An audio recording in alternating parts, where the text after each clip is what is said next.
What's up, tribe? How you guys doing? Go ahead and hit that subscribe button, and I hope you like this video. This is RuPaul's Drag Race Season 14, Episode 4. So, we have our first acting challenge of this season. Again, I know I'm behind, but we get caught up, y'all. We getting caught up. Let me get to my notes, chat. So, Jasmine is a talker, and Jasmine is not just a talker. She's a talker that doesn't listen. She's very upset that she didn't win the ball challenge because she felt like she should have won and that her designs were where they needed to be. And after the elimination, she is talking about how she's so disappointed in herself and she's so upset that she didn't win. And what we find out is that all of the ladies seem to feel like she does a lot of talking and not listening. She cuts people off. And Cornbread is really the only one that seems to be bold enough to just come right out and tell her, girl, I'm going to need you to chill out. I'm going to need you to calm down. And I'm going to need you to listen before you speak. Because that sort of caused a little bit of clash. But everybody's agreeing with Cornbread, but ain't nobody else kind of saying anything, right? Lonnie Love is the guest judge this week. So what they're going to be doing, they're going to work in teams, and they're going to be producing a super tease for season 14. So they're going to take like some of the most iconic RuPaul Drag Race scenes and sort of recreate them and turn it into a teaser for season 14. And Willow is going to be the captain of the one team because Willow won the last week's challenge. And then Maddie is going to be the captain of the other team because Maddie was in the bottom but won the lip sync. So they get to pick, you know, like back in the day, I pick you, I pick you, I pick you, I pick you. Well, of course, Willow picks Cornbread first, right? So Willow picks Cornbread, Lady Camden, Bosco, Carrie, Kobe, and Gorgeous. Maddie picks Deja, Diabetes, Angenique, Alyssa, and Orion. That left Jasmine as the last pick. And Ruth says, well, since it's the last pick, you pick which team you want to be on. Now, after her and Cornbread just had this big old breakdown moment where Cornbread got her all the way together, you would think that she would pick Maddie's team. But no. She picked Cornbread, the team that Cornbread was on. So, of course, immediately it was kind of like, I don't know. I don't know how that's going to work. But the runway is Night of 1,000 Jlos. So, everybody's look is going to be an iconic Jlo look. We'll get to that in a second. So, when it was time to actually get themselves together for the look, of course, it's Michelle and Carson directing them. And when Willow's team was meeting to go over ideas and sort of brainstorm or what have you, I feel like because Jessica had just gotten on Cornbread's nerves, whatever Jessica did, Cornbread was going to have a problem with. I mean, at one point, Jessica was taking notes, and Cornbread was mad at her about that and was like, see, that's the problem now. You taking notes when you really need to be listening to what people are saying. And I was like, she said, I'm writing down what people are saying. Like, I'm taking the notes of what's happening. You know, and I was like, now, Cornbread, now you're just being an ass, basically. Because at this point, it's just no matter what this woman does, this man, y'all know what I'm saying, you just gonna have a problem with it. And so on the other team, poor Alyssa has a lot of ideas, but she feels like nobody's listening. You know, they're not really like allowing her to have the input that she wants to have. Now, Carrie says, listen, I'll do whatever y'all need to do as long as I look pretty while I'm doing it. Which is going to end up being a critique at the end of the episode, but from the judges where they're like, listen, you need to let go. Like, yes, you're gorgeous. We know you're gorgeous. You're going to be gorgeous. But at a certain point, you got to let it go. You got to let it go. And just, it's okay to get ugly sometime, you know, especially if you're trying to, you know, get a moment in, a comedic moment or something like that. Like, it's okay to let it, you know, let your, you know, guard drop a little bit. But ultimately, everybody had these great ideas and they sort of executed them. In my opinion, when we got the final copies and we saw who, like the final draft, I really thought Willow's team was better than Maddie's team, but Maddie's team was a lot more slapstick and a lot more campy, and y'all know how Rue love campy. There really was the winning team didn't really get anything extra, so it really didn't mean much, you know.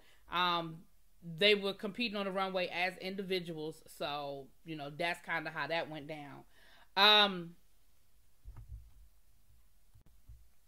The Mirror Talk this episode, they were asking Maddie about his father. Like, does his father support the fact that he's a drag queen, and how does he feel about it?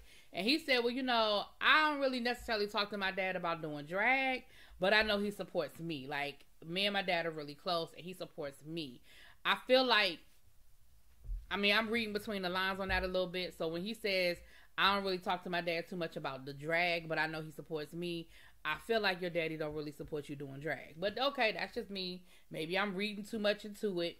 But then what we found out is that Alyssa, when Alyssa said that her dad found porn on her computer, and of course it was gay porn, and, you know, he was like, I need to talk to you. And he was like, oh, shoot, I'm in trouble. And come to find out, the dad said, listen, I'm like you. And his dad actually came out to him. And so now he said, you know, him and his dad, that's his best friend. That's his biggest, you know, cheerleader. And so it is so funny. I'm like, dang, he thought he was getting ready to get in trouble. And his dad was like, I'm gay too. Like, it is what it is. You good. We're comfortable. So the queens got a visit from Jlo. You know, they got a video message from Jlo. And of course, they all were excited and, you know, lost their minds a little bit, you know. And it was cute. You know, Jlo gave them a nice little pre-recorded message and everything. So let's get to this runway, honey. Let's get to this runway. So Jasmine Kennedy gave us the VMAs from 2015. It was a sparkle gown. Willow gave us Grammys from 1998. It was like this blue gown. And it's funny because I didn't even really necessarily remember some of these looks, baby. Deja Sky gave us VMAs 2018. It was a gold bodysuit with like this blue like cape action. Cornbread Met Gala 2018. It was a black gown with the cross on the chest. Daya Betty Super Bowl 2020. It was a black leather like bodysuit situation. Lady Camden did the CFDA event of 2019. It was like a pink flowy skirt with a crop top, pink crop top. It was cute. I remember that look.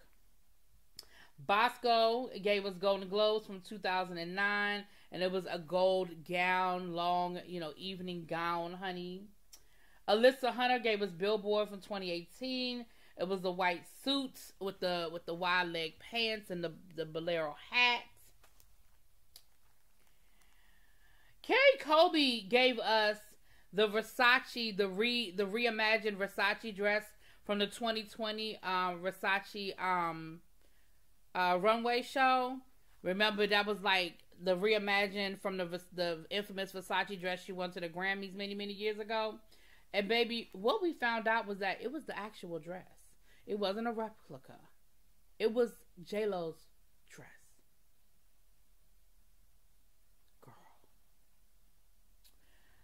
Girl. Georges gave us Super Bowl 2020, gave us that white bodysuit with the sparkly rhinestones strategically placed. Maddie did the inauguration look from 2020 with the white beret and the white bolero palazzo pants. Orion Story, the HRC dinner 2015, it was like a red velvet gown. So those were the looks, right? So when we come down to the judges' critiques, I appreciate what Lonnie Love said, the Cornbread. Lonnie Love said, listen, baby, I wouldn't be a comedian if I didn't give you the advice I'm getting ready to give you. She said, you are funny and you are talented, but you have more than the food joke. You know, yes, you are, you know, plus size and, you know, The food joke is gonna always get you a laugh, but you are more talented than that, and you need to reach a little bit higher. And Cornbread sort of had a breakthrough a little bit, you know, because the critiques weren't bad. But she talked about, you know, the fact that she, being in this competition, realized that there's some things that bothered her that she... Now, I don't know how we got from the criticism to this, but it is what it is. And she got emotional on the stage, and she just, again, was talking about things that she thought she had left in the past that she had dealt with and pushed past. She realized it was still a problem for her, and she was still dealing with. And so, yeah, so she had a moment. She had a moment on the stage. Willow, everybody loved. They thought Willow had a breakthrough performance. They loved her runway. And Willow actually ended up being the winner of that week's challenge. The people in the bottom were Carrie and I don't even know why I'm doing that. I have my notes right here, child. Why am I trying to remember? Lord have mercy. Carrie and Alyssa. And I knew that. I don't even know why I did that. I knew that. Alyssa, they just felt like Alyssa was one note. And, you know, she tried to say, well, you know, because English isn't her first language, it was hard for her. And they were like, yeah, we get it, you know, but, you know, you got to push yourself and, you know, give us a little bit more. So the lip sync song was Party by Jennifer Lopez. And poor Carrie was like, Lord, now how am I going to lip sync in this dress? Because if anything, and I do mean anything, happens to this dress, baby, I might as well just die while I'm here. Because I'm going to be dead. But poor Alyssa, during the lip sync, I felt like, I don't know if Alyssa was playing that game that they play where they turn their back to the judges when they really don't know all the words. But she kept turning her back to the judges. I mean, the first time she did it, she turned her back to the judges to take her hair out. And I was like, you could have done that and still be facing the judges. Then she turned her back to the judges to do something else.